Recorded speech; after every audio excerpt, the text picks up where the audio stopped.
plus important. Hop. Très bien. Bonjour à vous également.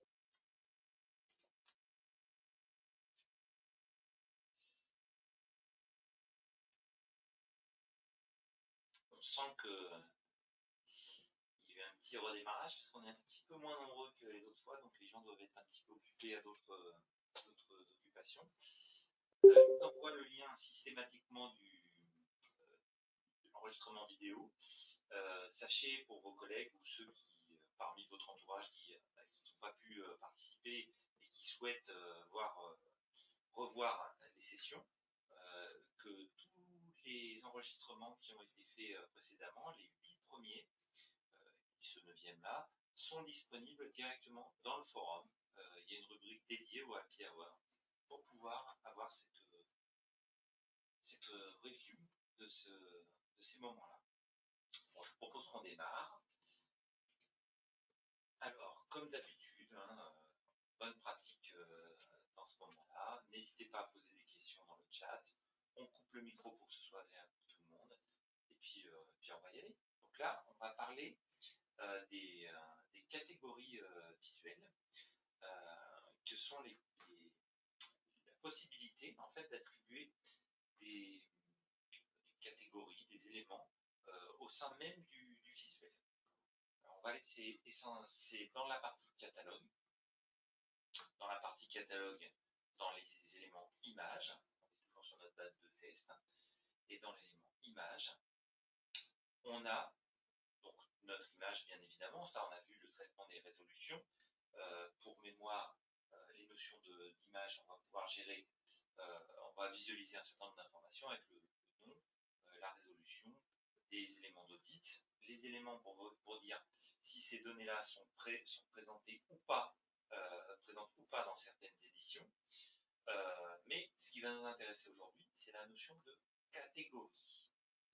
La notion de catégorie peut se gérer à 2 niveaux. Soit d'une manière générale dans le film, cette image-là, c'est une photo que l'on estime étant standard, ou alors on va définir que dans l'édition de travail, notre édition de travail, donc cette édition-là que l'on voit ici, est liée au fait que j'ai mis dans mon édition de travail l'édition 2015-2016. À partir du moment où je change d'édition, l'élément spécifique de cette édition peut être différent. Ce qui permet de gérer le fait qu'une image peut être standard pour du print, c'est-à-dire qu'elle s'affichera avec une taille conséquente, et peut-être avec une taille différente sur le web. Donc ça peut être intéressant de pouvoir avoir ces éléments-là. Alors ça demande un peu plus de travail parce que du coup il faut spécialiser chaque image et définir quelle va être sa catégorie, ce qui peut être un peu lourd à gérer au quotidien. Par contre, c'est important vraiment de catégoriser son image, parce que c'est comme ça qu'on va pouvoir faire des formes graphiques dans les e-catalogues un peu différentes, ou alors des affichages web un peu différents en fonction de ses propres besoins. Prenons donc un exemple. Là, on a dit que cette image-là, c'était une image de type standard, et là, on va dire que cette image-là, c'est une image de type vignette. Donc là, je vais enregistrer cet élément-là, et quand on se met en mode page ou en prévu, on va avoir différents éléments, donc qui sont stockés d'une manière différente ici même. Donc là, on peut avoir les catégories standards qui s'affichent au-dessus, et ensuite on va avoir les catégories de type visuel ou autre dans cet élément-là. Donc on va retourner dans l'image que j'ai mis vignette. Est-ce que je l'ai coché? Non, je ne l'avais pas coché. Donc on va la cocher, et je vais décocher les autres parce que ça n'a pas beaucoup d'intérêt. Parce que c'est des images dont je n'ai pas les images HD, donc pose un problème. Je vais décocher de ces éditions-là. J'aurais pu aussi le décocher tout en haut. Comme vous le voyez, petite nouveauté dans l'interface, il cercle en jaune maintenant l'interface quand on est sur l'édition de travail. Je reviens ici même. Donc là, on a un élément standard, un élément vignette, et on visualise comme ça facilement qu'est-ce qu'on a mis en standard, qu'est-ce qu'on a mis en vignette directement. Si on revient en arrière, c'est-à-dire que notre image celle-ci, je définis qu'elle est en standard, bah, elle va se retrouver regroupée dans l'autre petit paquet d'éléments standard. Ok. Je vais retourner en mettant vignette pour le modifier. Tout ça, évidemment, est historisé. C'est-à-dire que dans notre historique, évidemment, on va visualiser les éléments en disant que c'est là, je suis passé de la catégorie 2 à la catégorie 1 et de la catégorie 1 à la catégorie 2. D'accord. Les notions de catégorie pour nos images sont entièrement paramétrables dans le kit. Parce que ça, finalement, c'est lié à une liste de valeurs. Les listes de valeurs sont bien évidemment paramétrables. Alors ça, si vous n'êtes pas administrateur, vous ne pourrez pas accéder à ces notions-là. Maintenant, si vous êtes visuel, par exemple, ça doit être catégorie.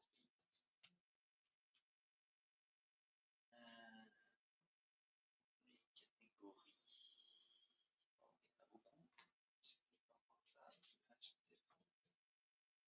Je vais regarder, attends.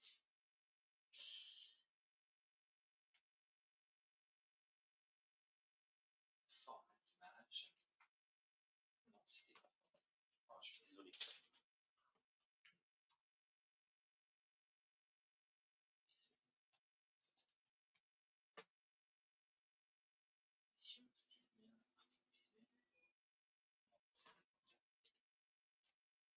Bon, en tout cas, c'est lié à une catégorie. Je vais la retrouver. Je suis désolé, je pensais la retrouver facilement. Ok, ça marche ici.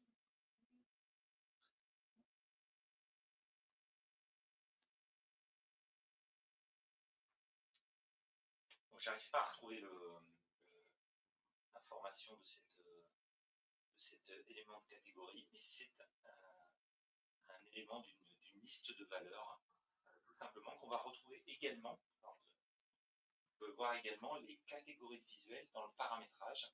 Paramétrage, catégories de visuels qui sont ici. Donc on voit les différentes catégories. Donc les standards, les vignettes, les web vignettes, les web images. En fait, je cherchais quelque chose qui n'existe pas. C'est ici qu'on ajoute des catégories. Donc là, on peut ajouter une catégorie qui va être de type catégorie focus, par exemple. Focus. Je vais mettre en position 3, par exemple. Et je vais enregistrer cette notion de focus qui va apparaître. Et je vais pouvoir définir des zones d'image pour dire que cette catégorie focus ne va prendre que, par exemple, 60 pixels de large, 60 pixels pour la zone des images. Et après, on peut définir également, si on veut voir les images, si on en a plusieurs dans les focus, si on veut plusieurs colonnes, plusieurs éléments, donc que ce soit sur 2 colonnes, avec peut-être 4 colonnes, 4 éléments de max.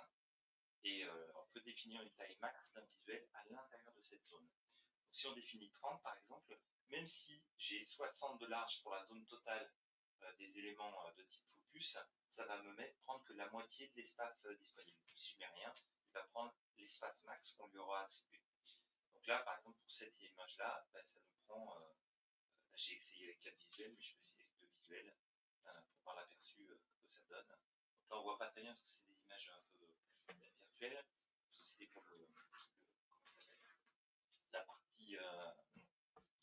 La dernière image qu'on a utilisée, c'était une image qui était pour le watermarking. Donc si je reviens dans mon catalogue, cette fois pour mes images, je vais avoir un nouvel élément, c'est l'élément focus. Là, je vais définir que, par exemple, cette image-là va être dans la catégorie focus. Bien évidemment, il faut qu'elle soit cochée. Et là, je vais avoir un nouvel élément, cet élément-là, focus. Et là, comme vous voyez, j'ai mis 60 pixels de large pour dire que c'était un petit élément. Ça, ces éléments de taille que je vais paramétrer ici, c'est exactement aussi des choses qui vont être utilisées pour les prévus web. Donc, si on veut que des éléments puissent être plus grands, plus petits, je vais mettre 200 par exemple, pour que ce soit plus large. Ben là, dans ma prévue, déjà le mode page, je vais avoir un élément qui soit déjà un peu plus grand pour l'aspect focus. Et je vais les retrouver de la même façon sur un autre élément dans la prévue web. Donc si je rajoute une autre image, celle-ci, je vais le mettre dans les focus, pareil dans mon édition. On va voir qu'en fait finalement il a gardé les 200 pixels, mais il a divisé l'espace par rapport à l'espace qu'on lui a laissé. Voilà. Donc dans une prévue, il va s'adapter de la même façon. Donc, si on veut des images qui soient bien grandes, on peut le mettre en utilisant les éléments grands. L'intérêt de ça, c'est que au moment où on va transmettre une information pour EasyCatalog, donc faire un export, à côté de l'image, il va nous dire quelle catégorie il utilise. Ce qui fait que les gens qui vont construire le workspace, c'est-à-dire l'assemblage pour la partie de votre production de catalogue, ils vont pouvoir définir que dans la maquette, on a décidé que les produits de type focus iraient toujours systématiquement en haut à droite du bloc produit, ou en bas à droite, ou avec une feuille de style qui permet d'avoir un ombré, une feuille de style qui va permettre de mettre des arrondis autour des images. Donc si votre directeur artistique définit des styles d'images, de bloc images, vous allez pouvoir lui demander définis-nous les styles que tu veux, les types de styles que tu veux. Donc il va nous en attribuer 4, 5, 6, 7, 8, et vous allez pouvoir ensuite les affecter dans votre PIM pour dire cette image-là, c'est pour le style focus, le style web, le style d'autres types de styles. Donc vous définissez comme ça les styles que vous souhaitez par image, les catégories par image. Les catégories étant reliées à une feuille de style dans InDesign ou des feuilles de style pour des productions web. Parce que si on fait un push du contenu de notre PIM vers des passerelles web, idem, la passerelle web va consommer le fait que cette image-là, c'est une image de type focus. Ce qui fait que sur un site web, on peut avoir des images qui sont soit en dessous, soit au-dessus, en fonction de ce dont on a besoin. On va prendre un exemple d'un client qui a fait son site web. Ce n'est pas OneBase qui gère le site web, mais ce site web va consommer les images. Donc si on prend le produit H par exemple, ok, suivant le gabarit de l'image, donc ils apparaissent plus ou moins d'une manière importante dans l'élément. Donc si on a sur des choses plus complexes comme les tailles EA, on peut consommer une ou plusieurs images et en fonction d'eux, avoir plus ou moins de zoom. Donc, soit ils apparaissent tous de la même façon, soit ils peuvent avoir des affichages qui peuvent être différents. Donc ça, c'est soit on se soucie du gabarit que l'on a mis dans son image, du catégorie qu'on a mis dans son image, pour voir plus ou moins d'éléments pour des types de pièces détachées ou autres. Ils ne s'afficheront peut-être pas aux mêmes endroits. Et c'est surtout utile, par exemple, quand on fait des promos et qu'on a des cadeaux. Pour simplifier la vie de notre graphiste, si on ne met pas de catégorie, le poids de l'image de l'objet et le poids de l'image du cadeau serait exactement le même. C'est-à-dire qu'ils arriveraient l'un à côté de l'autre avec la même dimension. Si on veut simplifier la vie, en fait, pour signaler qu'ils ne doivent pas avoir le même rendu, on dit que l'image principale, c'est de type packshot, et l'image secondaire est de type cadeau. Donc lui, il sait déjà qu'avec le type cadeau, il va peut-être mettre un artifice graphique avec une bulle rouge dessous pour lui permettre d'afficher l'image dans cet endroit-là. Donc c'est important de donner des catégories à nos images. Si on s'en soucie peu, et que finalement toutes les images vont aux mêmes endroits, que ce soit pour la partie print ou pour la partie web, de toute façon, une image dans OneBase, quand elle est insérée par défaut, elle est dans la catégorie standard. Parce que de toute façon, c'est standard, c'est classique, c'est par défaut. C'est la valeur, c'est par défaut. Donc même si vous avez oublié de renseigner, elle sortira dans la catégorie standard, par défaut. c'est important de bien le vérifier, bien le prendre en compte, cette notion. Donc, c'est pas parce qu'on a mis une petite image en nombre de pixels qu'elle ne peut pas être dans une catégorie qui la mettrait très en avant. Ça n'a rigoureusement rien à voir. C'est vraiment une histoire de contenant et de conteneur. La catégorie, c'est le conteneur.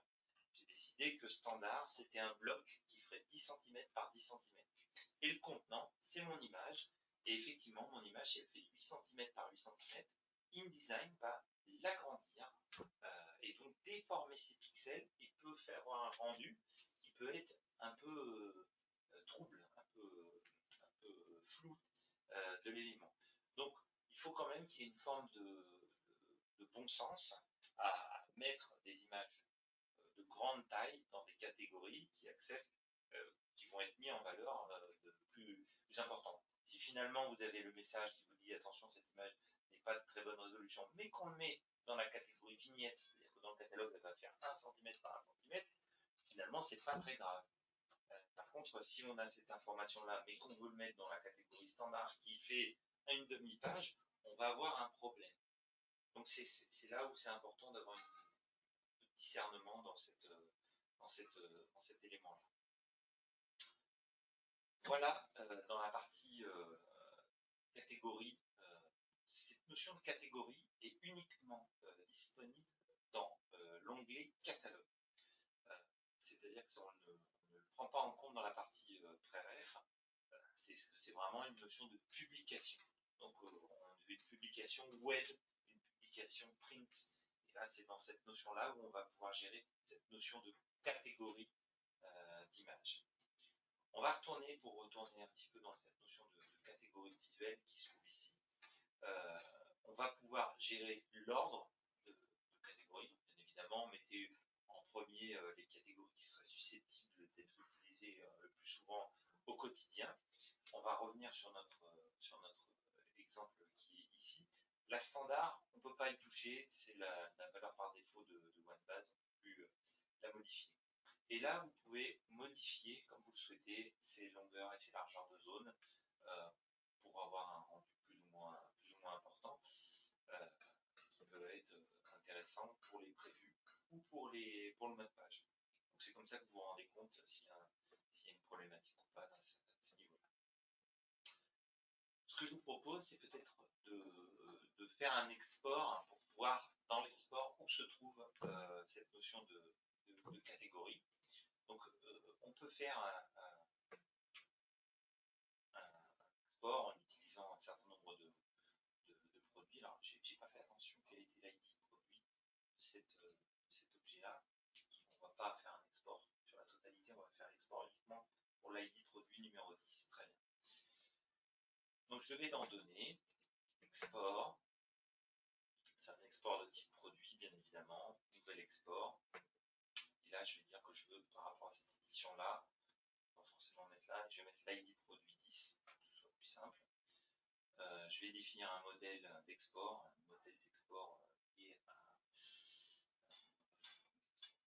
je sais pas ce qui correspond. Là, je vais mettre mes arborescences, évidemment, quelques pictogrammes, bien évidemment des images, pour que ce soit possible, des arbocrates, s'il y en a, des produits, des tiers. On verra une autre occasion à quoi correspondent ces éléments-là. Des sous-sections, des tétières-sections, oui, peut-être il y en a. Les sélections éditions, j'en ai pas besoin pour l'instant. J'ai pas besoin de prix, pas besoin d'informatique. Ok, très bien. Et je veux en XLSX, ce sera plus simple pour l'ouvrir. Ajouter les images, je m'en fiche. Donc j'extrais et je génère.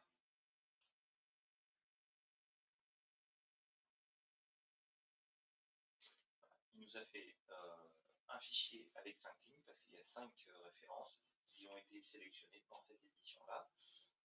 Il nous dit qu'il y a des éléments qui n'existent plus. Bon, c'est pas très important. Je récupère mon fichier. Je l'ouvre. Voilà. Donc là, petite astuce pour bien comprendre les exports. Quand on veut analyser un export, vous pouvez prendre les 2 premières lignes l'ouvrir dans un nouvel onglet, et avec la fonction transposer, collage spécial, transposer, ça permet de voir les colonnes et les premières valeurs ici même. Donc ça permet de mieux lire les colonnes, parce que des fois c'est pas forcément évident de pouvoir visualiser ces éléments-là. Et je suis en train de me rendre compte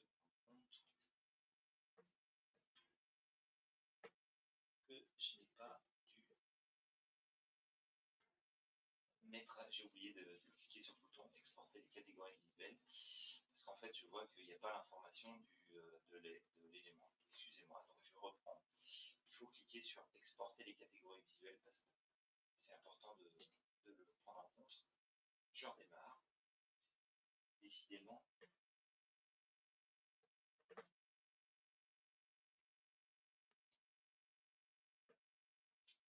je reprends mon fichier, je le rouvre dans Excel, je refais ma petite manipulation, je copie, je vais dans le nouvel onglet et je fais un collage spécial avec la transposition. Voilà. Et donc, pour nos images, là cette fois, on va voir que l'image, il a mis la catégorie standard, vignette, focus.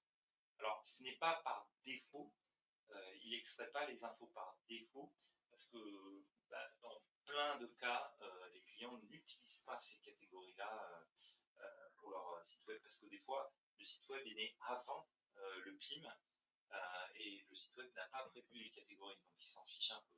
Idem, des fois, dans la mise en page, les uns et les autres ne se servent pas forcément de ces catégories-là. Donc moi, je vous conseille vraiment de les utiliser, parce que ça peut réellement apporter du dynamisme dans votre mise en page. Donc là, on va retrouver nos éléments de mise en page. Et là, le graphiste qui s'occupe du workspace, de l'automatisation de mise en page, il pourra dire, si cette image-là est dans catégorie standard, alors je vais créer un bloc qui est de cette forme-là. Il est vignette, alors il va créer un bloc de cette dimension-là, à droite de notre bloc produit, et ainsi de suite. Vignette encore. Focus, il est comme ça. Ou cadeau, par exemple, il est de cette manière. Donc il va pouvoir définir des styles pour dire, une image de type standard va être ici, une image de type vignette va être ici, et une image de type focus va être ici. Donc ça permet de styliser dans la forme graphique les éléments. Voilà dans la présentation de l'exploitation des catégories d'images. Désolé pour les petits bugs de la présentation. J'espère que ça n'a pas trop perturbé le message. Est-ce que vous avez des questions?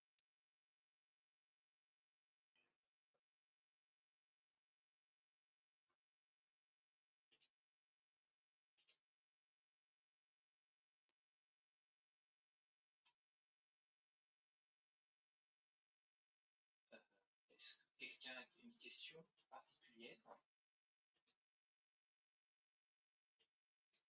par rapport aux catégories? A priori, non.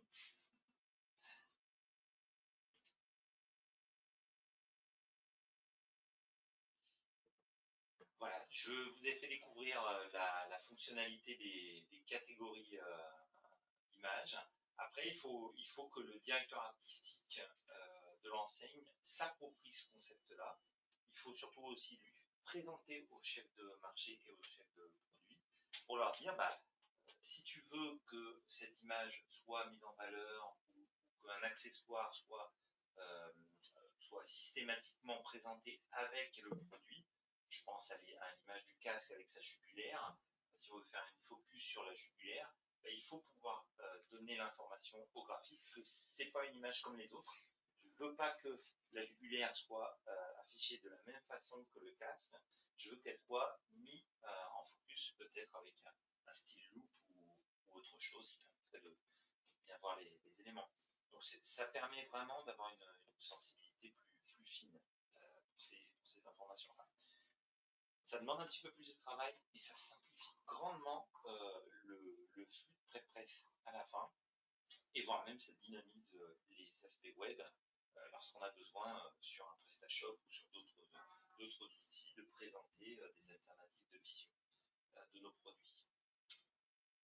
Voilà, j'ai une précision importante, on peut importer les catégories visuelles. Ça, c'est une chose importante, c'est-à-dire que si vous avez un DAM, que le DAM a ce type d'information, comme quoi cette image-là, c'est une image flagshot, c'est une image vue de 3K, une image d'accessoire, on peut importer ces éléments-là également pour définir que cette image-là est de catégorie X ou Y. Voilà. C'est également importable, effectivement. C'est important de le faire à la main, de savoir comment le modifier dans l'interface, mais il faut savoir également que c'est importable. Directement, bien important. Voilà, ben je vous remercie pour votre attention. On se dit à la semaine prochaine pour d'autres nouvelles aventures. Et happy hour. À bientôt et bonne journée à tous. Au revoir.